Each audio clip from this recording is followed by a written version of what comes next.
यह पुराना घर हमेशा से हवा में फुसफुसा रहा था। ओकहेवन के टूटे पत्थरों से गुनगुनाया गया एक भूला हुआ गीत। लेकिन यह घर खुद मुझे आकर्षित नहीं कर रहा था।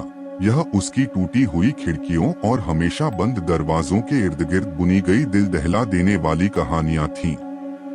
एक चमकते असंभव दरवाजे की कहानियां, एक ऐसा दर्पण जो केवल आपकी छवि को नहीं बल्कि एक खंडित वास्तविकता को दर्शाता था। मैं एक संशयवादी था, अजीबोगरीब चीजों का इतिहासकार, एक धूल भरे कैमरे और अनुभवजन्य सत्य के लिए भूखे दिमाग से लैस। लेकिन जिस पल मैंने दहलीज पार की, हवा गाढ़ी हो गई, ओजोन की गंध और कुछ धातुई और हल्की मीठी, जैसे भूला हुआ खून। धूल के कण विरल धूप में नाच रहे थे, लेकिन वे नीचे नहीं गिर रहे थे, वे घूम रहे थे, मानो किसी अदृश्य धारा में फंसे हों। दर्पण अध्ययन कक्ष में था, एक पतले मखमली कपड़े से ढका हुआ। जैसे ही मैंने उसे हटाया, मेरे गले में एक आह अटक गई। यह सिर्फ पुराना नहीं था, यह प्राचीन था। चांदी जैसा शीशा एक अप्राकृतिक चमक के साथ लहर रहा था। मेरी छवि वापस घूर रही थी, लेकिन मेरे पीछे कमरा गलत था। वॉलपेपर मेरी वास्तविकता में एक फीका फूलों का पैटर्न, दर्पण में गहरे लाल और काले रंग का एक घूमता हुआ भंवर था। पुरानी मेज दागी हुई ओक नहीं थी बल्कि पॉलिश किया हुआ ओब्सीडियन था, और हवा हल्की फुसफुसाती आवाजों से जीवित थी। मेरा दिल मेरी पसलियों से टकरा रहा था, बढ़ते हुए डर के खिलाफ एक उन्मादी ढोल।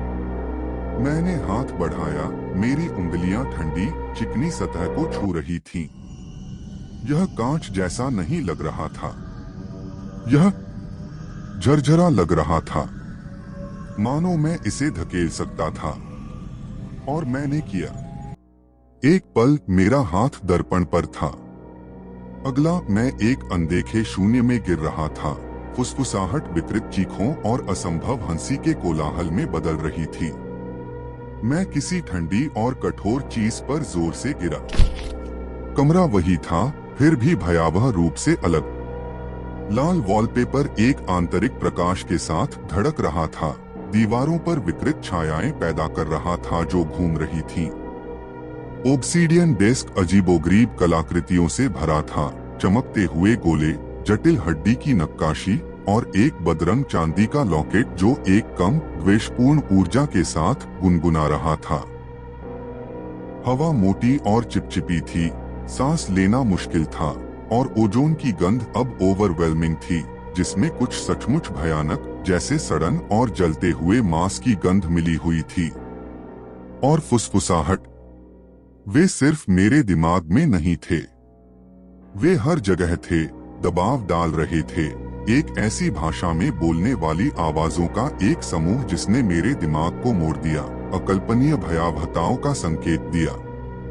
मैं उन्हें लगभग समझ सकता था, उनका अर्थ मेरी पकड़ से ठीक बाहर था, जैसे एक आधा याद किया गया दुःस्वप्न। फिर मैंने उन्हें देखा, छाया नहीं, भूत नहीं, बल्कि प्राणी। वे पारभासी थे, चमक रहे थे, उनके रूप अस्पष्ट रूप से मानवीय थे, लेकिन लंबे थे, उनके बहुत सारे अंग, उनकी आंखें बहुत चौड़ी और काली थीं। वे कमरे में तैर रहे थे, उनकी हलचलें तरल और परेशान करने वाली थीं, जैसे जहरीले समुद्र में जेलीफिश। वे पहले मुझसे अनजान लग रहे थे, उनका ध्यान डेस्क पर लॉकेट पर केंद्रित था, उनकी फुसफुसाहट तेज, अधिक जिद्दी होती जा रही थी। एक तेज चीख दालान से गूंज उठी और मैं जम गया। पारभासी प्राणियों में से एक ने अपना सिर घुमाया, उसकी बहुत चौड़ी आंखें मुझ पर टिक गईं। एक ठंडक जो मैंने कभी नहीं जानी थी, मेरी हड्डियों में घुस गई। यह मेरी ओर सरका, इसका रूप टिमटिमाता हुआ, विकृत होता हुआ, अपने भीतर कुछ सचमुच राक्षसी की क्षणभंगुर झलके दिखा रहा था। मुझे घबराहट हुई, मैं पीछे हट गया, मेरी आंखें बेसब्री से दर्पण को खोज रही थीं। यह अभी भी वही था, मेरी अपनी वास्तविकता में वापस जाने का एक चमकता हुआ पोर्टल, लेकिन यह इम्पॉसिबली दूर लग रहा था। फुसफुसाहट तेज हो गई। शुद्ध द्वेष की एक लहर मुझ पर छा गई। वह प्राणी लगभग मुझ पर था। उसकी फुसफुसाहट अब मेरे कान में थी। शब्द नहीं, बल्कि अवधारणाएं, पीड़ा की छवियां, अंतहीन यातना की एक वास्तविकता की जो एक ब्रह्मांडीय अतृप्त भूख से भस्म हो गई थी। मैं उसकी ठंडी छुअन महसूस कर सकता था, जैसे लाखों बर्फीली सुइयां मेरी त्वचा में घुस रही हों। एक हताश आदिम चीख के साथ मैंने खुद को दर्पण की ओर धकेल दिया। मेरी उंगलियां कांच से टकराईं और एक भयानक पल के लिए यह ठोस अदम्य था।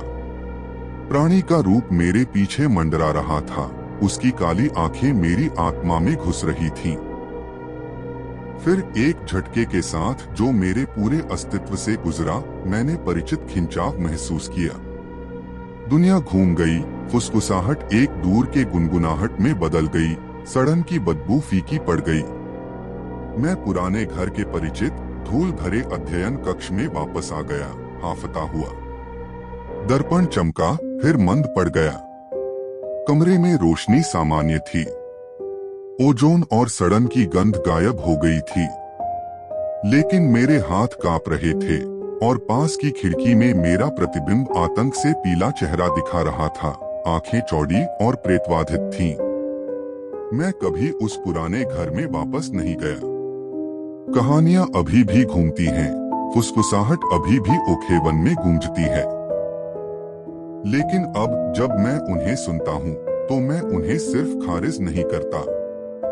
मैं उस असंभव भाषा की सबसे हल्की गूंज सुनता हूँ, ओजोन की दिल दहला देने वाली गंध और कुछ सड़ा हुआ। और मैं